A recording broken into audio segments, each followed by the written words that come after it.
Salut tout le monde, très urgent. Aujourd'hui, dimanche 1er décembre 2024, tentative de coup d'État contre le président tchadien Mahamat Idriss Déby, après avoir demandé le départ de l'armée française. Il y a moins de 48 heures, nous venons d'apprendre qu'il y a eu tentative de coup d'État contre le président Mahamat Idriss Déby. Nous allons décortiquer ça. Et un message d'alerte adressé au président de l'AES, au président Assimi Goïta, au président général Tchani et au président Ibrahim Traoré de faire tout pour aider le président tchadien. Parce que je suis sûr et certain que la France ne va jamais lâcher le président tchadien, puisqu'il a demandé le départ de l'armée française. Donc il faut vraiment l'aider. Même s'il faut envoyer certains militaires maliens, au Burkinabé, au Nigérien, au Tchad, pour bien regarder les choses là. Moi, je n'arrive pas à bien dormir, hein, parce que cette nouvelle-là, je suis tellement content. Il faut que le Tchad aussi revienne dans l'AES. Voilà, on va ajouter le Tchad dans l'AES. Mais il faut vraiment aider. Parce que le problème, c'est quoi? Nous avons appris qu'il y a une tentative de coup d'État contre le président tchadien. Je ne sais pas si c'est vrai ou faux. Nous avons vu ça partout. Mais je n'ai pas vu ça dans les médias vraiment très crédibles.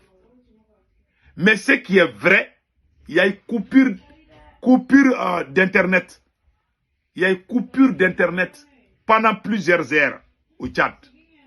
Certains disent qu'il y a eu une tentative de coup d'État, que la France a fait semblant d'organiser un faux coup d'État pour bluffer les gens, pour faire semblant que la force française est là pour protéger Mahamat Idriss Déby. D'autres aussi ont dit que c'est la France même qui a préparé le coup pour renverser, mais que les soldats sont restés loyaux au président tchadien. Certains ont dit ça. Il y a plusieurs versions. Mais ce qui est sûr, c'est que la réalité, il y a une coupure d'Internet. Ça, c'est la pure vérité. Mais la plus grosse erreur que le président tchadien a commis dans cette affaire était de demander le départ de l'armée française sans impliquer la population tchadienne. Quand Assimi Goïta chassait la France, c'est le peuple malien qui est sorti pendant plusieurs jours. Le peuple sortait déjà pendant plusieurs années. Quand vous regardez le cas du Burkina Faso, ce sont les Burkinabés qui sont sortis pour soutenir le président. Normalement, même regardez le Niger, les Nigériens sont allés dormir devant les camps militaires français au Niger, jusqu'à ce que la France a quitté. La population devait être impliquée. Ce qui m'a encore fait mal, après l'annonce de rupture de contrat et de l'accord de défense avec la France, la population devait sortir partout au Tchad pour soutenir cette décision. Personne, je ne sais pas si les gens sont sortis, en tout cas je n'ai pas vu la manifestation des gens. C'est-à-dire que le président tchadien devait faire sortir la population pour qu'il manifeste contre la présence française au Tchad. Et après, il pouvait prendre la décision. Parce que la France a peur de la population plus que les dirigeants. Ils n'ont pas peur des dirigeants. Ils vont mettre des pressions, ils vont faire des chantages contre le président tchadien. On ne sait pas s'il va changer d'avis ou pas. En tout cas, la meilleure formule était de laisser le peuple tchadien sortir pour manifester et dire que nous sommes contre la France. En ce moment, la France même va précipiter son départ. Mais un seul président ne peut pas chasser la France comme ça, hein, et puis s'asseoir et puis dormir tranquillement. Ça c'est impossible. Voilà pourquoi, moi je dis au président malien, burkinabé et nigérien, d'aider le président tchadien, de lui conseiller. Il n'est pas encore tard. Le peuple tchadien doit sortir partout, dans toutes les villes de Tchad. Tout le monde devait sortir avec des tam-tams pour applaudir la décision du président. C'est le bonheur de tous les Tchadiens. Le président n'a pas besoin de dire ça aux Tchadiens. Où est la société civile tchadienne? Le peuple du Tchad, vous aurez dû sortir pour soutenir le président. dans cette prise de décision. C'est une grosse erreur, il n'est pas encore tard.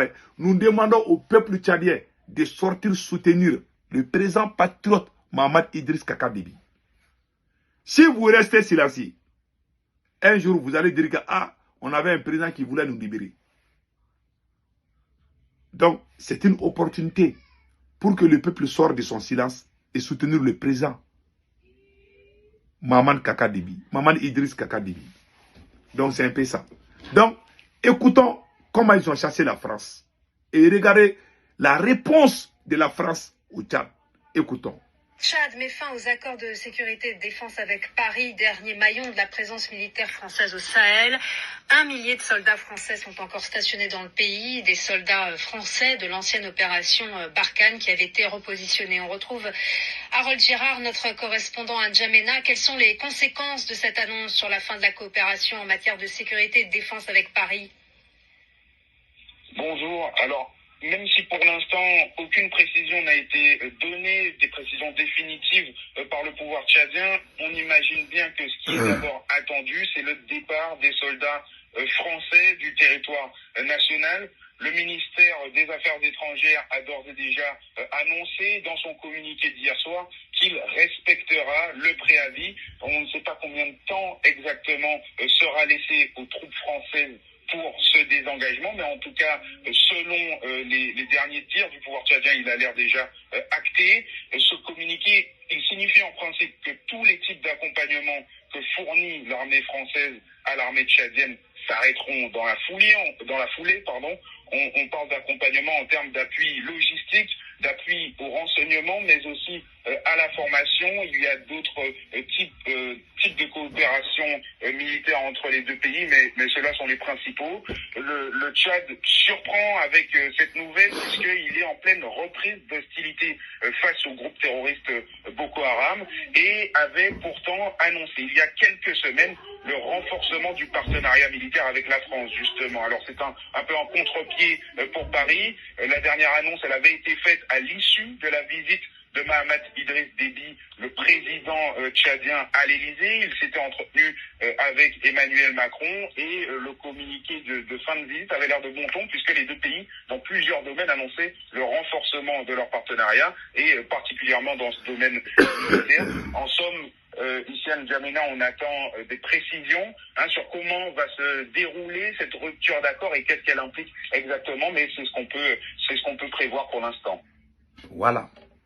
Donc la France est d'accord. La France est d'accord, hein. Mais au fond là, parce que cela veut dire que la France est d'accord avec le Tchad.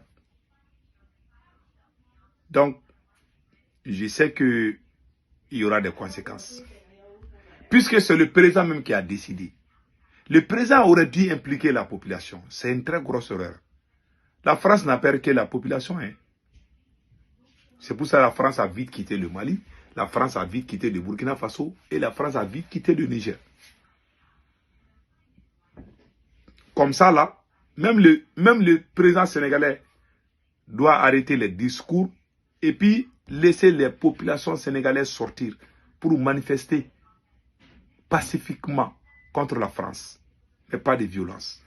Voilà. Donc voilà, entre autres, ce qui vient de se passer. Il y a un autre phénomène que j'aimerais vous montrer. Il y a un truc que je vais vous montrer. Et regardons ça là. Et les matières premières. Écoutons. Mais personne n'a intérêt à ce que l'Afrique se développe trop.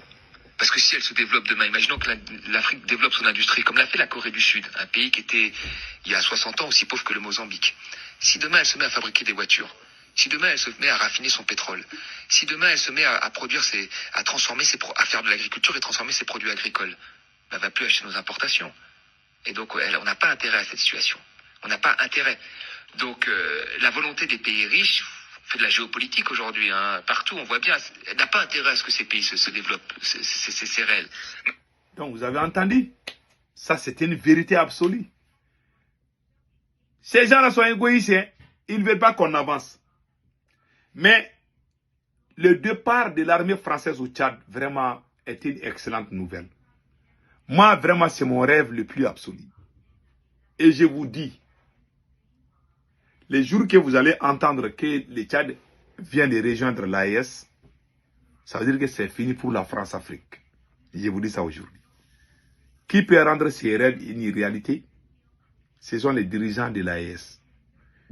Je conseille les chefs d'État de l'AES d'aider le président tchadien avec tous les moyens.